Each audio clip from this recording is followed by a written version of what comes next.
డబ్బు, అనారోగ్యం, ఉద్యోగం, వ్యాపారం, అప్పులతో బాధపడుతున్నారా? మీకోసమే launch your future programme.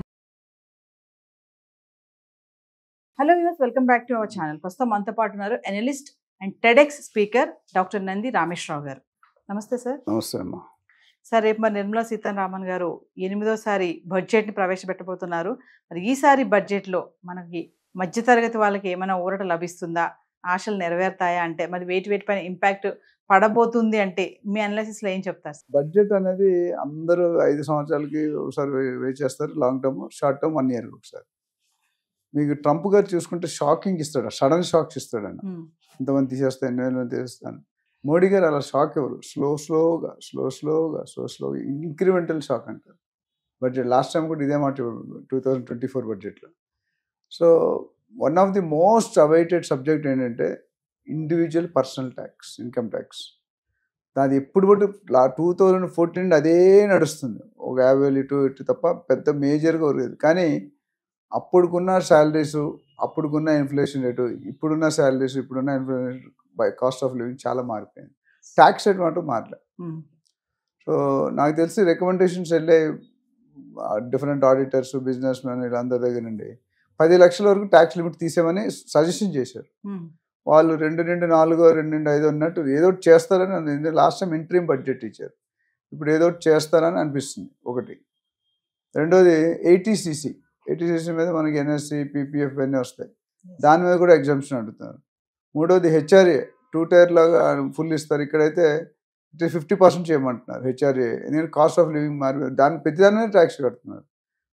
So అట్లా పోలుకుని చాలా అంశాలు. ఇప్పుడు ఇన్ఫ్రాస్ట్రక్చర్, ఎస్సీజెడ్స్, అగ్రికల్చర్, ప్రతి అంశాన్ని కూడా మనం తక్కువ టైంలో డిస్కస్ చేయడం. ప్రతిదానికి కూడా ఇప్పుడు మనం చూసుకుంటే పాప్కార్న్ మీద రేట్లు పెంచారు. Tax rate 5%, 12%, 18%. అంటే 2 ఫ్లేవర్ కంటే 30% అంటే మనం 100 రూపాయల దానికి 56 రూపాయలు మనం ట్యాక్స్ రూపంలోనే కడుతున్నాం. అటు వెళ్తే ఇటు అది గవర్నమెంట్ ట్యాక్స్ రూపంలో కడుతున్నాం. సో బడ్జెట్ ఎప్పుడు కూడా కామన్ ప్రజలకి ఉపయోగపడాలి. టాపర్స్కి అంటే బాగా అంబానీ, అదానీ వీళ్ళకి ఏం ఫరక్ పడదు. 10% ఎక్కువ వేసినా 10% తక్కువ వేసినా. బట్ మన దగ్గర మాత్రం అట్లా లేదు. అట్లనే హోమ్ లోన్ ఇంట్రెస్ట్ మీద కూడా ఎక్కువ రాయితీ ఇవ్వమంటున్నారు. నేను ఏదైతే ఇంట్రెస్ట్ పాటు కడతానో దాన్ని తీసేయమంటున్నారు ట్యాక్స్. అది దానివల్ల అర్బన్ హౌసింగ్ పెరుగుతుంది. లోన్ రేట్లు కూడా మనకి ఒకప్పుడు 6-7%, ఇప్పుడు 8-9% అయిపోయింది. ఇంకొన్ని రోజు ఇంకా పెరుగుతుందేమో. ఇన్ఫ్లేషన్ రక్క లేదు analysis. So always you should compare with inflation. Salaries కూడా అలా పెరగట్లేదు. కరోనా దగ్గర ఆల్మోస్ట్ స్లో డౌన్ అయిపోయి కొంత శాలరీస్ పెంచడం కదా, శాలరీస్ తీసేస్తున్నారు ఉద్యోగాలు. సో అది మేజర్.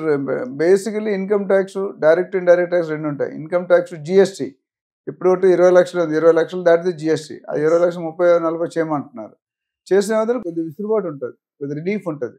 లేకపోతే ఈ ట్యాక్స్లు ఆ ట్యాక్స్లు ఈ ట్యాక్స్ కట్టేసరికి మొత్తం లైఫ్ అంతా ట్యాక్స్ల కోసం పనిచేస్తుంది ఇండస్ట్రీస్. ఇది మా ఫోరంలో డిస్కషన్ అయింది. అంటే ఇది చాలా సీరియస్ కన్సర్న్. నరేంద్ర మోడీ గారు అంతకుముందు బాగా పెరిగేవి, అంటే ఇన్కమ్ ట్యాక్స్ లెవెల్స్ పెంచుతూ వచ్చారు. ఈ గత 10 సంవత్సరాలు పెద్ద మార్పు లేదు. పెను మార్పు అంటే లైట్ ఇయర్ అండ్ 5,000 అట్లనే ఓల్డ్ స్కీమ్, న్యూ స్కీమ్ అని పెట్టారు. పెద్ద తేడా 10,000, 20,000 తేడా వస్తుంది. ఆ స్కీముల్లో కూడా ఒకటి మంచి పని ఏం చేశారంటే ఇన్కమ్ ట్యాక్స్ ఫైలింగ్స్ చాలా సింపుల్ చేశారు. మీరు ఇంట్లో ఉండి ఆన్లైన్ కూడా రిటర్న్ చేశారు. అది గుడ్ పాయింట్. ఆ సిస్టమ్ అంటే ఇంతకుముందు పెద్ద చాటవర్త్ ఉండేది. ఓవరాల్గా చూసుకుంటే ఇప్పుడు మన నిత్యావసరాలు అంటే ఎలక్ట్రానిక్ ఐటమ్స్, మొబైల్స్, కంప్యూటర్స్ వీటిలో బాగా భారీగా పెరిగిపోయింది. ప్రతి సంవత్సరం కూడా ఆటోమొబైల్స్. వీళ్ళు ఏం చేస్తున్నారంటే పబ్లిక్ ఏది ఎక్కువ కన్జంప్షన్ ఉందో దాని మీద ఎక్కువ వస్తుంది. ఒక 10 కాస్ట్ ఇప్పుడు సేల్స్లో ఒక ప్రాబబ్ ఉంది. 10,000 కోట్లు టర్న్ ఓవర్ చేస్తాను అనుకోండి. అందులో 20% of employees will contribute to 80%, 8,000 కోట్లు.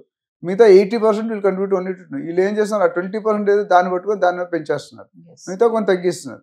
సో ఓవరాల్గా ఎన్ఆర్ఐస్కి నామ్స్ వేరు ఉన్నాయి, ఇక్కడ వాళ్ళకి నామ్స్ వేరు ఉన్నాయి, ఇండస్ట్రీకి నామ్స్ వేరు ఉన్నాయి, అట్లా ఇండివిజువల్కి నామ్స్ వేరు ఉన్నాయి, జిఎస్టీ వేరుంది, టీడీఎస్ వేరుంది. అట్లా చూసుకుంటే రకరకాల అన్ని కూడా సెంట్రల్ గవర్నమెంట్. ఇప్పుడు మనకి అమెరికాకి, మన ప్రపంచంలో అమెరికా అయితే బిగ్ బాస్ ఎట్లనో మనం చెప్పాను. అమెరికాలో తుమ్మితే ఇక్కడ తుమ్ముతారు, అమెరికాలో తగ్గితే ఇక్కడ తగ్గుతారు. ఇక్కడ ఇండియాకి సెంట్రల్ గవర్నమెంటే కదా మొత్తం ఉన్న 29-30 రాష్ట్రాలకి వాళ్ళు ఏది చెప్తే దాన్ని ఫాలో అవ్వాలి. మన సొంతంగా తీసుకోవడం లేదు. అంటే ఒకటే ఇన్ఫ్రాస్ట్రక్చర్ మంచి వాల్యూ ఇస్తున్నారు. డిజిటలైజేషన్ మీరు చూసుకుంటే నరేంద్ర మోడీ రాగానే మనం మానిటైజేషన్ పెట్టారు. దాని తర్వాత ఈ బ్లాక్ మనీ అంతా చేసి వైట్ చేస్తున్నారు. ఆయన సీఎంగా అయినప్పుడు నాకు తెలిసి 5-10% యూపీఐ ఉండేది. ఈరోజు 80% యూపీఐ. నేను మొన్న ఎక్కడో ఎయిర్పోర్ట్ నుండి వస్తుంటే వైజాగ్ నుండి అవి సీన్ కూల్ డ్రింక్ తాగుతాం, మన కోకోనట్ తాగుతాం వెళ్తే వరుసగా 4 షాపులు ఉన్నాయి. కోకోనట్స్, వెజిటేబుల్స్, ఫ్రూట్స్, ఇక ఫుడ్, అన్నిటికీ ఒక కామన్ ఫ్యాక్టర్ ఉంది. ఏం తెలుసా? అందరూ యూపీఐ స్కానర్ పెట్టుకున్నారు. 10 రూపాయలు కొన్నా 20 రూపాయలు, అంటే ఏ లెవెల్కి వెళ్ళి అడుక్కునేవాడికి కూడా స్కానర్ ఉంది. సార్ ఒక 10 రూపాయలు వేయండి సార్ ఇచ్చి, మనం ఏమైనా జనరల్ చేంజ్ లేదంటాం, పర్లేదు సార్ నా దగ్గర ఉంది మీరు మొబైల్ చేయండి అంటే.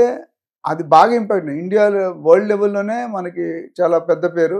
And one way it is correct, reducing the unorganised transaction. Hawala market అని ఉండేది అంతకుముందు, లక్షలు ట్రాన్స్ఫర్ ఎవరికి తెలిసేది, కొరియర్లో వెళ్ళేవి. ఇప్పుడు అవన్నీ కూడా చాలా వరకు కంట్రోల్ చేస్తారు. That's a good sign. ఎందుకంటే ట్యాక్స్ ఎగ్గొట్టే వాళ్ళకి ఇబ్బంది, ట్యాక్స్ కట్టేవాడికి ఇబ్బంది లేదు. ఎవరైతే ఎగ్గొడతారో వాడికి ఇవన్నీ కష్టాలు అనిపిస్తే గవర్నమెంట్ దించాలని పోయింది. ఒకసారి ఉల్లిపాయల గురించి గవర్నమెంట్ పడిపోయింది, తెలుసా మీకు? ఉల్లిపాయల రేట్లు 100 రూపాయలు 150 రూపీస్ కేజీ అయింది, పడిపోయింది. సో ఓవరాల్గా ఈ 4-5 heading main: housing, urban housing, home లోను, ఇన్ఫ్రాస్ట్రక్చరు, ఇన్కమ్ ట్యాక్స్. వీటి మీద ఇప్పుడు గోల్డ్ మీద కూడా మనకి రేట్లు పెరుగుతున్నాయి. మీరే చెప్పాము, మన ఒకప్పుడు 50-60 వేలు ఉండేది కరోనా టైంలో. తర్వాత మనం లాస్ట్ టైం చేసినట్టు 82,500 అయింది. తర్వాత ఇప్పుడు 84,000 అయింది, 84,000 అయింది. అట్లా సిల్వర్ రేట్ కూడా పెరుగుతుంది. ఇంకోటి అంటే సిల్వర్ కన్జంప్షన్, ఇప్పుడు ఇన్వెస్ట్మెంట్కి సిల్వర్ కూడా చేరిపోయింది. అంతకుముందు gold, real estate, stock market. ఇప్పుడు ఇన్వెస్ట్మెంట్లో గోల్డ్తో పాటు ఇది కూడా. ఎందుకంటే గోల్డ్ కంటే ఎక్కువ పెరుగుతుంది సిల్వర్. ఎందుకు పెరుగుతుంది? ఈవీ వెహికల్స్ వస్తున్నాయి, ఎలక్ట్రికల్ వెహికల్స్, దాంట్లో సిల్వర్ కన్జంప్షన్ ఎక్కువ ఉంటుంది. ఆ కన్జంప్షన్లో కొనిపెట్టుకుంటే అది కూడా అసెట్టే. ఇప్పుడు ఒకప్పుడు గోల్డ్ 10 గ్రాములు, సిల్వర్ 1 కేజీ రేట్ ఎప్పుడు తక్కువ ఉండేది. ఇప్పుడు చూసుకుంటే గోల్డ్ మించిపోయింది. సో ఫ్యూచర్లో తక్కువ ఇన్వెస్ట్మెంట్ ఎక్కువ, ఇది 1 lakh ఉంటుందా 1,20,000 అవుతుంది ఎవరికి తెలియదు. డెఫినెట్గా పెరుగుతుంది. డిమాండ్ సప్లై గ్యాప్ బట్టి రేట్లు, జియో పొలిటికల్ కండిషన్స్, ఈ వార్స్ అయినప్పుడు ఇవన్నీ కూడా వ్యత్యాసం పడుతుంది. ఇప్పుడు యుక్రెయిన్, రష్యా, ఇజ్రాయెల్ ఇవన్నీ ఉన్నాయి, ఇరాన్, ఇరాక్, ఇవన్నీ. ఆ గొడవలు అయినప్పుడు ఏంటంటే వాళ్ళకి ఇన్కమ్ జనరేషన్ ఉండదు. అప్పుడు ఏం చేస్తారు? ఉన్న నిధుల్ని రిలీజ్ చేస్తారు, సెంట్రల్ రిజర్వ్స్ ఉంటాయి. సో నేను లాస్ట్ టైం చెప్పాను, India is highest one of the, I think 22,000 tons ఎంతో మనమే కన్జ్యూమ్ చేస్తాం.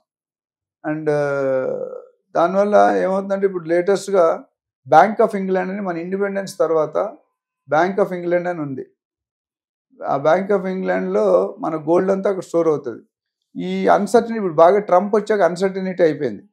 అన్సర్టనిటీ అయిపోవడం వల్ల గవర్నమెంట్ కూడా తెలియట్లేదు ఏం చేయాలి, ఎక్కడ ఇన్వెస్ట్ చేయాలి, ఎప్పుడు ఇన్వెస్ట్ చేయకూడదు, ఎప్పుడు కొనాలి, ఎప్పుడు కొనకూడదు అనేది చెప్తున్నారు. సో దానివల్ల ఏమవుతుందంటే అక్కడ 475+ మెట్రిక్ టన్స్ ఉన్నాయి అక్కడ.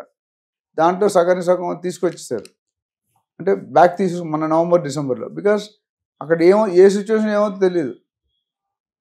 అందుకని ఇప్పుడు గోల్డ్ మీద ఇంపార్టెన్స్ కూడా పెరిగింది. ఎందుకంటే gold is always an investment factor. Silver ఇప్పుడు యాడ్ అయింది. అండ్ గోల్డ్ ఈ విధంగా ఎప్పుడు అంత స్పీడ్గా ఎప్పుడు పెరగలేదు. పెరిగేది కానీ డెఫినెట్గా మనం అనుకున్న స్టాక్ మార్కెట్లో కొలాప్సింగ్ ఎక్కువ ఉంటుంది, గోల్డ్ మార్కెట్లో తక్కువ ఉంటుంది. రియల్ ఎస్టేట్లో అసలు రిస్క్ లెస్ అంటాం. ఇప్పుడు ఆ గోల్డ్ని ఎప్పుడైతే స్టాక్ మార్కెట్ పడిపోతుందో గోల్డ్ మార్కెట్ పెరుగుతుంది, ఎప్పుడైతే గోల్డ్ మార్కెట్ పెరుగుతుందో రియల్ ఎస్టేట్ తగ్గుతుంది. సో ఈ మూడు కూడా కొరిలేటెడ్, అంటే ఒకదాని కూడా ఇంటర్నల్ లింక్. తీగలాగితే డొంక కదిలినట్టు ఒకదాని ఒకటి ఇంట్లో స్విచ్ చేస్తే ఒకటిలో లైట్ వెళ్తుంది అని చెప్తారు. అది ఇక్కడ తగ్గితే ఇక్కడ నొక్కితే ఇక్కడ మీటర్ పెరుగుతుంది, అక్కడితే ఇక్కడ తగ్గుతుంది. సో ఓవరాల్గా గోల్డ్ కొనుక్కొని, డబ్బులుంటే కొనుక్కొని ఉంచుకోవడం మంచిది. It's a better option. ఎందుకంటే ఈజీలీ రీకాషబుల్, అంటే మనకు ఎప్పుడైనా ఎమర్జెన్సీ కావాలనుకుంటే. ఇంకోటి ఏంటంటే బిస్కెట్ కొనుక్కుంటారు చాలా మంది. బిస్కెట్ మీద లోన్ రాదు, అది తెలుసుకోవాలి. నాకు తెలిసినంత బిస్కెట్ మీద లోన్ ఇవ్వరు, కానీ ఆర్నమెంట్స్ మీద లోన్ ఇస్తారు. కానీ ఆర్నమెంట్స్లో ప్రాబ్లం అంటే 25-30% వేస్టేజ్, ట్యాక్సేషన్ అన్నీ పోతాయి. So they have own advantage. ఇండియాలో ఎస్పెషల్లీ లేడీస్ గోల్డ్ లేకుండా బయటకు వెళ్ళరు. కనీసం ఒక 5 తులాలు 10 తులాలు ఒంటి మీద ఉండాలి, గాజులు, చెవులు ఇవన్నీ కలిపి. సో ఓవరాల్గా చూసుకుంటే గోల్డ్ అనేది ప్రాముఖ్యత పెంచుకుంటుంది. ఆ సెంట్రల్ రిజర్వ్స్ ఎప్పుడైతే యుద్ధాలు అవుతున్న కంట్రీస్ అన్ని రిలీజ్ చేస్తున్నారో రేట్ పడిపోతుంది. అది డిమాండ్ ఎక్కువగానే రేట్ తగ్గుతుంది, రేట్ పెరుగుతుంది. సప్లై ఎక్కువైనప్పుడు రేట్ తగ్గుతుంది, డిమాండ్ ఎక్కువైనప్పుడు రేట్ పెరుగుతుంది. Thank you.